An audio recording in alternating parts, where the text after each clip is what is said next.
Deuxième partie de Frontal, votre rendez-vous politique dont le numéro de ce jour est consacré au Gabon. Gabon qui a connu un procès, le procès des Bongo, qui s'est achevé ce 18 novembre avec la condamnation de 8 personnes qui ont comparu et l'acquittement de 2 personnes. Madame Nandon, vous avez dit quelque chose de très important dans la première partie de cette émission sur lequel il faut revenir.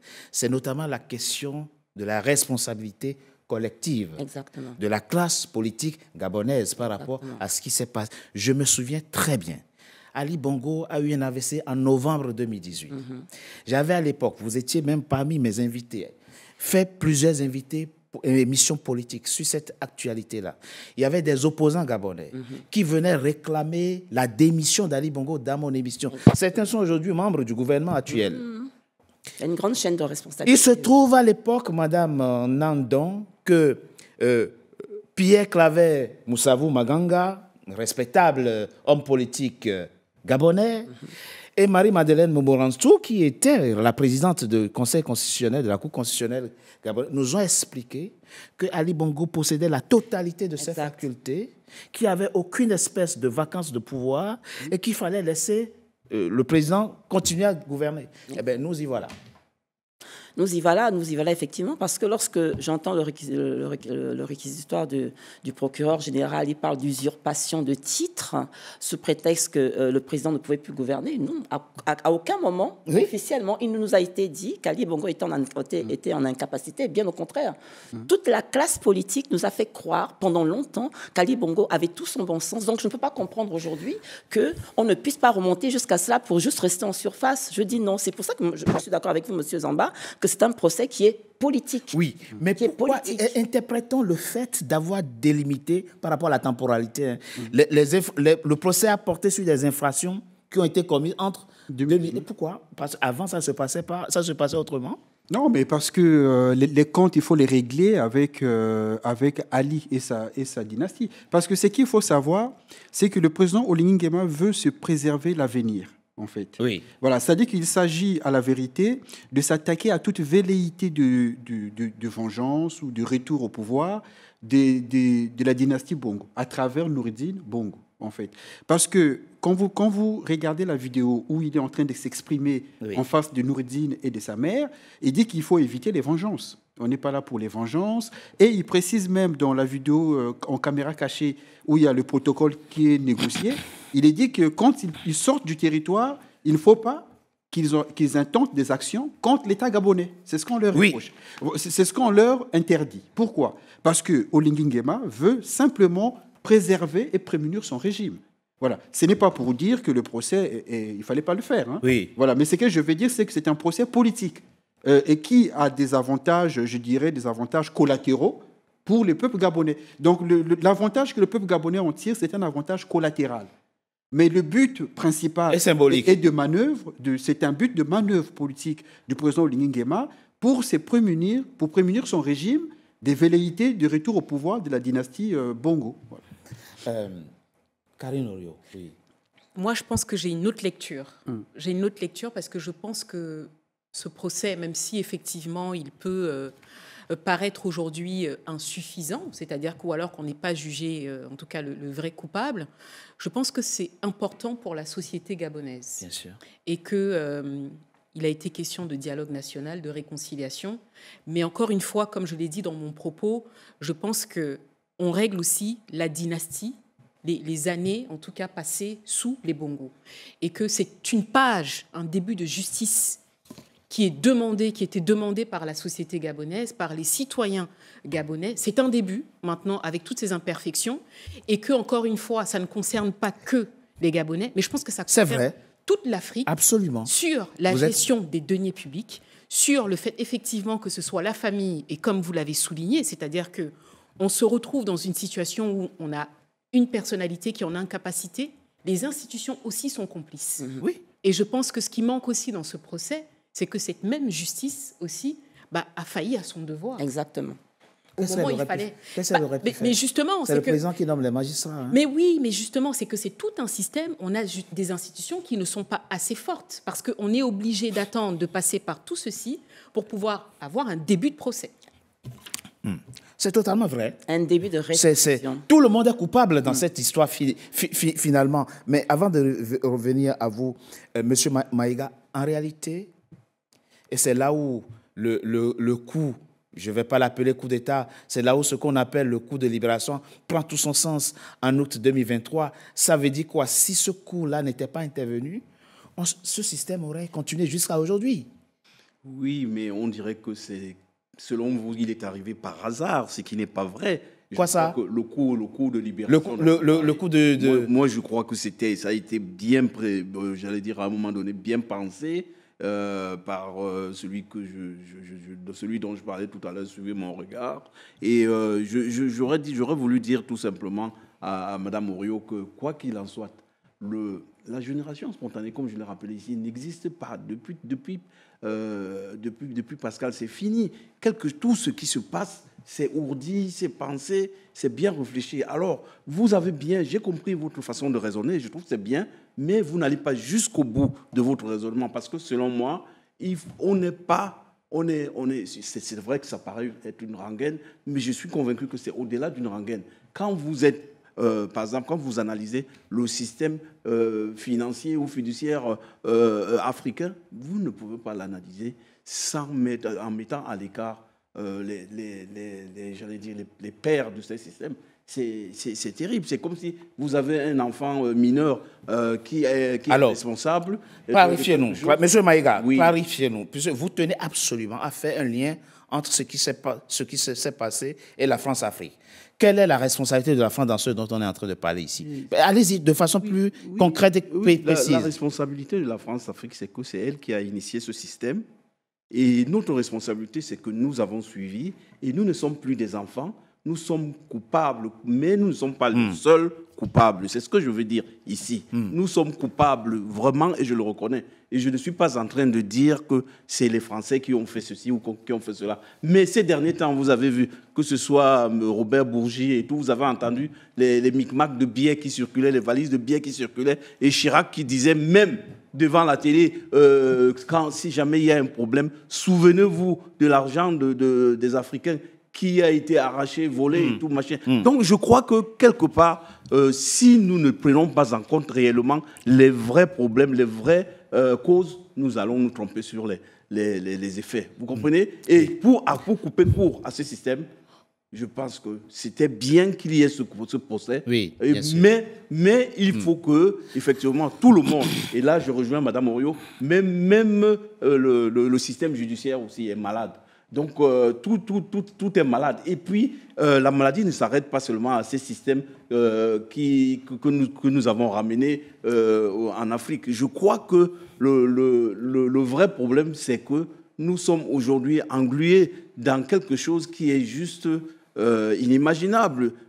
C'est cette France qui est là, qui ne veut pas partir. On croyait qu'elle est partie, mais non, elle s'arrête. D'accord. Et regardez, Okay. je vous donne un exemple. C'est la France. Je vais chuter à travers, par exemple, l'exemple du Sénégal. Vous avez vu actuellement où nous en sommes. Et pourtant, là, le PASTEF qui est là, on aurait pu croire qu'à un moment donné, il réglerait le problème. Mais non. On en est où au Sénégal? Vous voulez parler de quoi? Vous avez vu la bisbille entre M. Sonko et tout. Et vous croyez que ça arrive comme ça. Donc, vous voyez la France derrière tout. Mais ce n'est pas que je vois la France derrière tout. La France veut être derrière tout. Mais vous avez raison. Il y a une part de pertinence dans ce que vous dites. Tout ce mélange, mais ce qui est fondamentalement en cause. Et je pense que de ce point de vue, il a raison. Nous faisons le procès de nos institutions et du fonctionnement de nos institutions, Brice Nzama. Qu'est-ce qu'on fait? L'Assemblée nationale, son rôle, c'est de contrôler l'action gouvernementale. C'est ça le rôle de l'Assemblée nationale. Voilà. Il se trouve que quand le président de la République, il a la majorité à l'Assemblée nationale, il est tranquille, personne ne l'embête. Il fait ce qu'il veut. On fait comment? C'est-à-dire, qu'est-ce qu'on aurait pu faire? Quel Gabonais aurait pu arrêter ça? En temps normal de fonctionnement normal de la République, quel Gabonais avait le pouvoir d'arrêter ça? Alors, ce qu'il faut savoir, c'est que le procureur de la République... Nommé par le président? Le procureur de la République, oui, mais bon, il peut être nommé par le président, mais il est là pour tenir une charge. Oui. Il est là pour tenir une charge. On en revient encore au problème des hommes, parce que le problème auquel nous, on fait face en Afrique de façon générale et au Gabon là avec cette affaire, c'est que c'est une affaire des hommes qui sont corrompus. Il faut dire les choses. Parce que le procureur, s'il faisait bien son travail et qu'il est informé des faits, des détournements de fonds, son travail c'est de faire quoi? C'est d'ouvrir une enquête. Mais on t'exile. Comment? On t'exile, on te fait partir à l'étranger. Oui, mais donc c'est un système. C'est-à-dire que ça. donc le procureur participe à ces systèmes, en fait. Et comme on dit toujours que le poisson pourrit par la tête, à partir du moment où le chef de l'État lui-même il est instigateur, les autres ne veulent pas prendre des risques. Donc le problème que nous on a, comme vous l'avez dit Richard, c'est le problème des institutions. C'est-à-dire que les institutions ne sont ce qu'elles sont qu'en rapport avec les hommes qui les animent. C'est ça. Si les hommes sont des hommes de valeur, des hommes d'éthique, des hommes qui ont des valeurs, comme je l'ai dit, les institutions sont fortes. Mais quand les hommes sont des petits hommes, les institutions sont ramenées à la taille de ces petits hommes. Donc c'est ça. Donc nous, on n'a pas des hommes d'État en Afrique. On n'a pas des hommes politiques. On a des gens qui sont là pour s'enrichir. Ils viennent pour s'enrichir. Ils ne viennent pas pour servir l'intérêt général.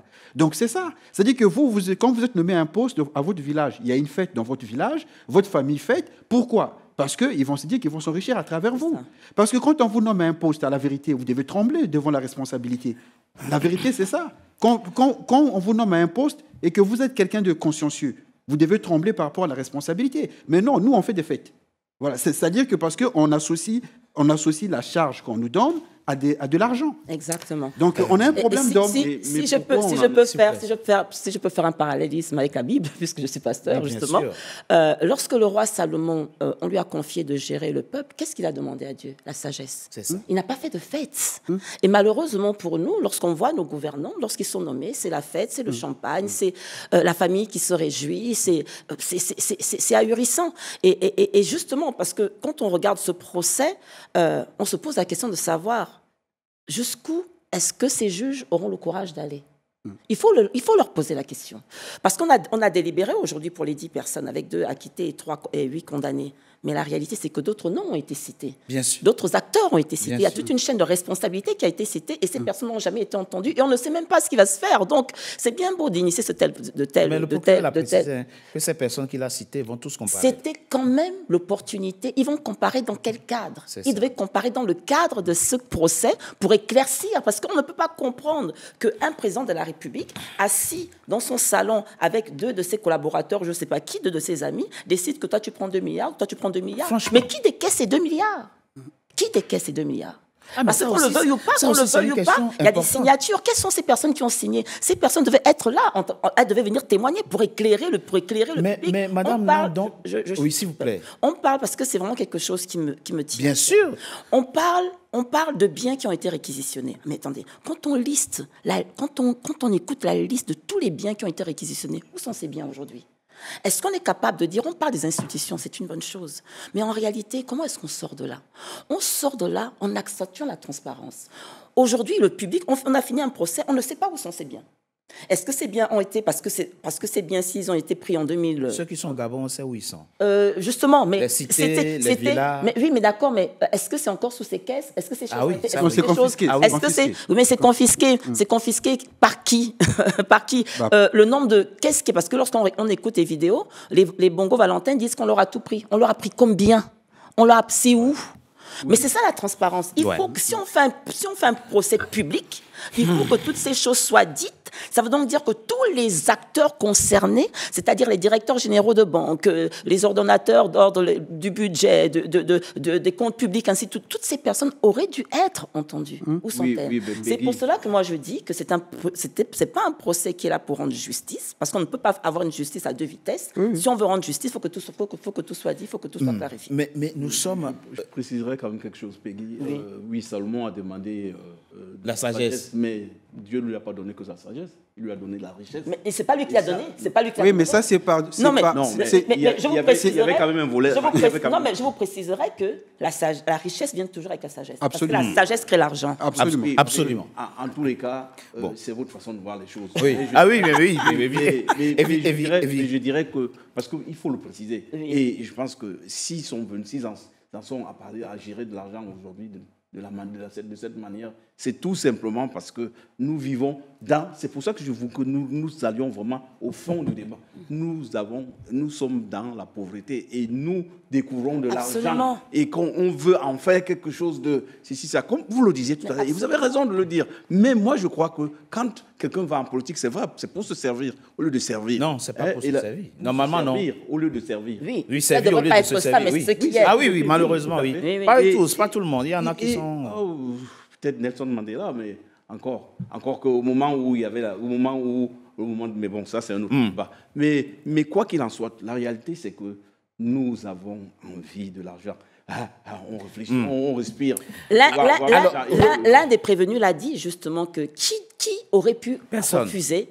La question elle est là, c'est qui aurait pu refuser. Mais ça montre la nature des gens qui dirigent. C'est ça, c'est exactement ça. C'est-à-dire que c'est des personnes, à la vérité, qui ne sont pas préparées à la charge publique. Mais Brice Nzamba... Et même ceux qui sont préparés à la charge publique, parce que si on remonte encore plus loin, beaucoup ont été préparés, mais on fait aussi pire que ça. Parce que c'est plus complexe que ça. C'est-à-dire que la charge publique demande d'abord de faire un travail sur soi-même. Il faut d'abord faire un travail sur soi-même et puis arriver à comprendre ce qui est de soi et ce qui n'est pas de soi. Je prends l'exemple de la République du Congo. Quand on avait le gouvernement de Massamba Deba à l'époque, les ministres, quand ils partaient en mission, quand ils revenaient, le surplus de l'argent des frais de mission qui restait, ils allaient remettre au trésor public à l'époque.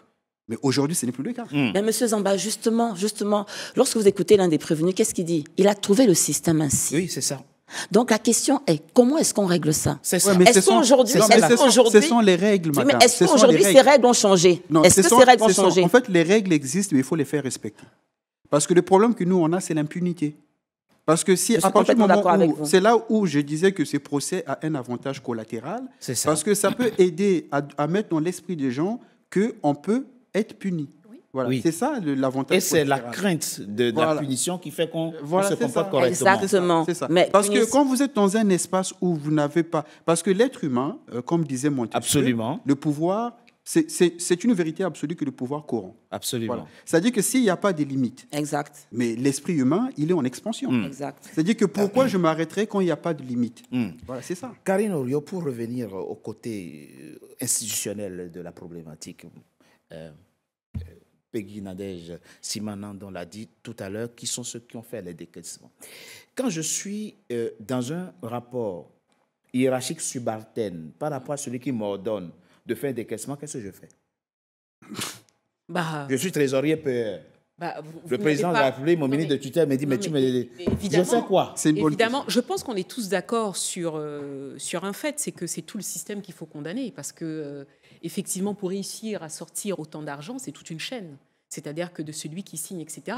Mais encore une fois, et comme l'a dit Maître Zamba, c'est que ça met la lumière sur tout un système de corrompus, de personnes corrompues. Et que c'est tout un système qu'il faut réussir à démanteler. C'est pas normal qu'effectivement on soit dans un pays où les uns et les autres se servent et que ce sont des deniers publics. Encore une fois, il faut quand même qu'on se dise que ce n'est pas du tout leur argent. Non, absolument. Ils prennent ça pour des données personnelles. Et ce qui est amusant, Madame Nandon, c'est qu'on les autorise à aller se soigner à l'étranger, alors que les sommes en question auraient pu construire des hôpitaux de référence à Libreville. Mais ça, c'est partout. Ça, oui. Je veux dire, bon. Au fond, ils auraient pu se soigner à Libreville. Si cet argent avait servi à construire des hôpitaux et suffisamment équipés et bien équipés. Mais je poserai aussi la question autrement. Pourquoi eux et pas les autres? Et pourquoi eux et pas les autres? Ouais. Pourquoi est-ce que lorsque Alianga a été très malade, on ne l'a pas évacué? Pourquoi eux et pas les autres? Vous voyez, ce procès a beaucoup de ramifications. Et je suis d'accord avec Maître Nzamba lorsqu'il dit que les dommages collatéraux, je dirais plutôt les bienfaits collatéraux, c'est de commencer à bouger un peu ce système en faisant comprendre à ceux qui sont là actuellement, parce que rien ne nous garantit que ce système ne perdure pas. Hein. Rien ne nous a dit ça, rien ne nous dit ça, que ceux qui sont arrivés au pouvoir aujourd'hui ne continuent pas. Qu'est-ce qui nous garantit aujourd'hui? Est-ce qu'on est capable de dire aujourd'hui? Est-ce qu'on a ce niveau de transparence qui nous permet de comprendre aujourd'hui que le président de la République... Des lanceurs d'alerte. Oui, mais aujourd'hui, justement, c'est là que je dis qu'il faut pousser beaucoup plus. Ce serait dommage, je trouverais vraiment dommage. Et pour le Gabon, et pour les gouvernants actuels, de dire que tout s'arrête à ce procès. Mais moi, je voulais juste quand même ajouter quelque chose. C'est intéressant aussi de soulever que quand il y a eu le procès de Hissène Habré, c'est une première. Ça s'est passé au Sénégal. Et vraiment, on a attendu pour avoir ce procès. Ça a mis du temps, etc. Mais finalement, c'était la première fois. Et quand on faisait des débats là-dessus, il y avait clairement des Africains qui disaient on n'est pas d'accord de juger un président, ça représente quand même quelque chose. Et là, c'est vrai que c'est la famille présidentielle et que dans certains cas, on voit effectivement qu'aux commandes, on a la famille présidentielle. Et vous avez raison, ça envoie un signe à tous ceux qui sont là pour dire désormais, la société aussi peut vous demander des comptes. Donc je pense que doit vous demander des comptes. Doit vous demander, évidemment, quand elle en a les moyens. Mais c'est un bon signal pour montrer aux autres que effectivement, on a eu Hissène Habré, c'est passé, mais là, maintenant, on a aussi Bongo, mère et fils. Je propose qu'on marque une courte pause. On se retrouve dans quelques instants pour la troisième et dernière partie de notre émission. Tout de suite. NCA, désormais sur Free. Après son intégration au bouquet Canal+ Afrique, Canal 9 et Canal 573, NCA poursuit son développement et vient d'intégrer le célèbre bouquet Free TV, Canal 426. La chaîne panafricaine renforce ainsi son ancrage aussi bien en Afrique que hors d'Afrique. Le développement de NCA, c'est vous, nos téléspectateurs à travers le monde. NCA, la chaîne panafricaine de référence.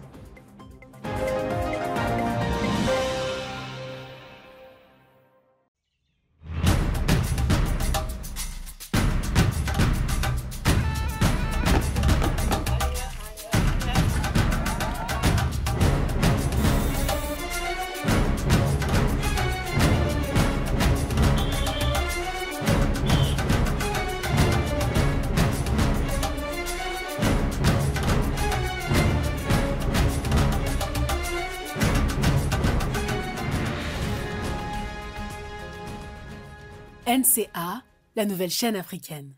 NCA, the new African channel.